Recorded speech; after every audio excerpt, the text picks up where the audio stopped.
dark night and the dawn. These two critical story elements are so emotionally big that they are nearly always together the climax of Act II, Part 2. They almost always appear right next to each other, one coming right after or soon after the other. There might be a big climactic action scene before or after, or during, but these two elements together are the true turning point of the act. And I know, I say this a lot, but this is so important for you to get. After the protagonist's blackest, bleakest moment, there is a moment of insight so profound that the protagonist is able to pick themselves up, recharged, re-energized, and go into that final battle of Act III. So let's get into how that works. We've talked about how in this darkening third quarter, your protagonist has been making bigger and bigger mistakes, and things are spiraling downward fast.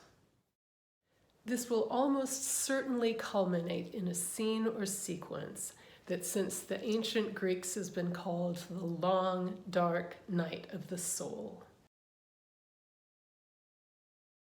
Now you're more likely to hear it called the black moment, the all is lost moment, visit to death, or apparent defeat.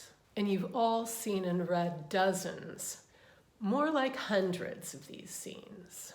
The detective is thrown off the case. That crucial lawsuit is dismissed. The key witness to the crime is eliminated by the antagonist. A major battle is lost, an ally is killed, or several of those all at once. The protagonist may metaphorically die in this scene, or almost die, and often that's because a loved one has been lost. In a romance, it's likely to be the devastating death of a relationship.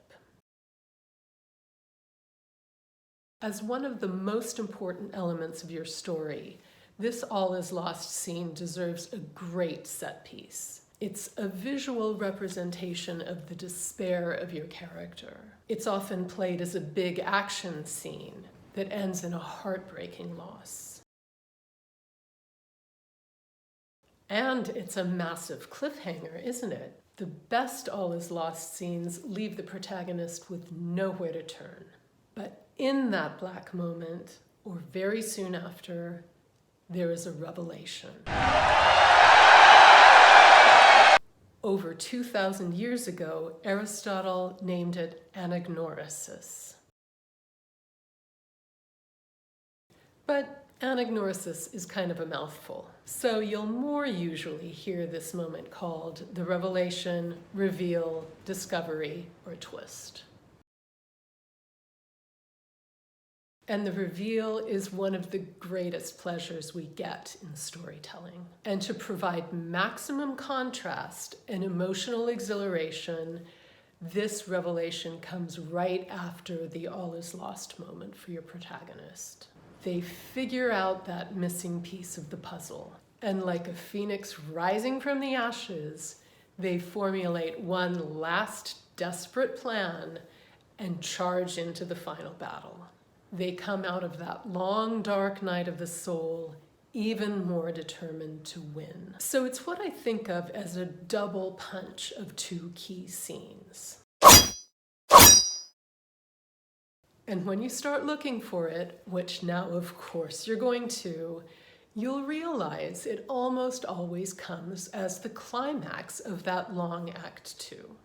And still, after seeing it literally hundreds of times, if it's done right, we still fall for it. Not just fall for it, we eat it up. It's sheer emotional manipulation. But having that blinding new insight after such a horrible dark moment creates a roller coaster feeling of joy. And this key element of insight is why I keep stressing that you need your main character to be wrong about what they want in some way.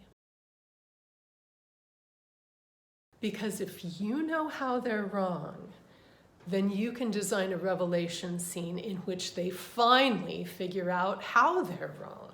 This scene also very often has the element of catharsis, a profound emotional release, and we'll get into that shortly. But first, let's look at some examples of this double punch climax.